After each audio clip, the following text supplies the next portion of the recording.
when you have 1.2 million orphans, that's over 10% of the population.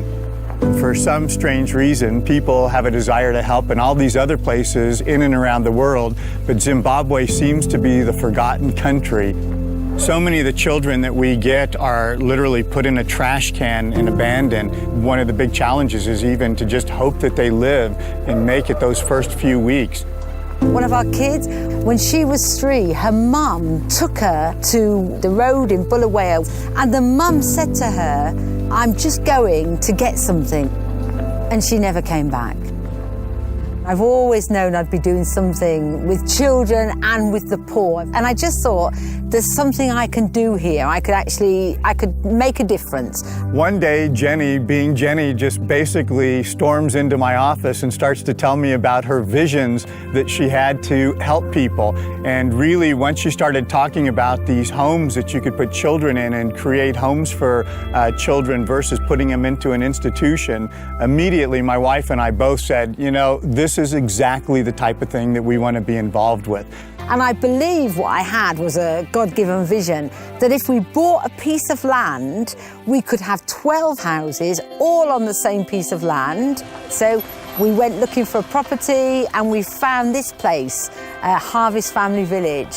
Each home has a mother, and then there's an auntie that's a sort of support. And these mums love these kids. And, you know, if you talk to our mothers, you'll see these are their kids. Whatever I do to my own kids, I feel I need to do also to these kids.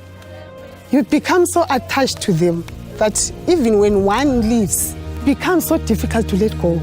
As they're part of the family, what we find is they actually talk to each other about the issues that they've been through.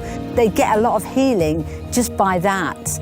Then Maggie, who works here, she's just done a whole counselling course so that we can really get alongside and give the support that these kids need. I love this. I love this. So I want to go into social work so that I'll be able to help as many kids as I can. And teach them to do other things like doing the chores, like they can clean, they can cook, we can train them to be the mothers and the fathers of tomorrow in a small setup home. It's just like my house. You know, the guys, they fight, they play together. I mean, this is normal family life. We're always looking for different areas and different ways that we can become more self-sustaining and teach the children from a very young age doing what you can to support yourself, and it's a huge part of this ministry.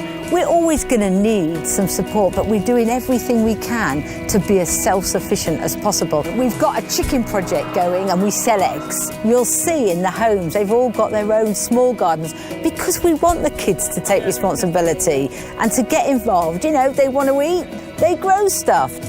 They come into Uncle Stephen. The kids do participate in the garden. It's like kind of giving them some life skills.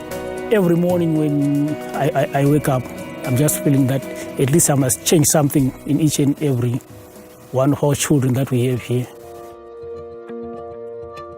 Zimbabwe is not an easy country to live in. It's one of the poorest countries in the entire world.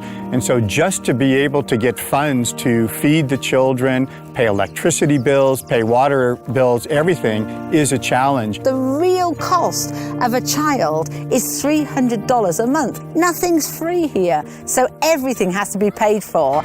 It's not easy. We have a lot of challenges as we move forward in this project, and sometimes, you know, it does get a bit stressful. And then I come out here, I come to the farm, and the kids hug me, and we play and we mess about together, and that kind of reminds you, you know, this is why we're doing it for these kids. I just want them to be, when they grow up, to be able to stand on their own. And the mission of this place is to love these kids. And I make sure that I put all the effort, I put everything that I can so that I can see a life changing. Because that's the basis to everything, that they know they're loved, they know they're secure, and they know they're valued. They're not forgotten, they're not abandoned, but they can actually become somebody of importance. We want to get going and we want to get building so that we can rescue more and more children. We just want to input into these kids' lives.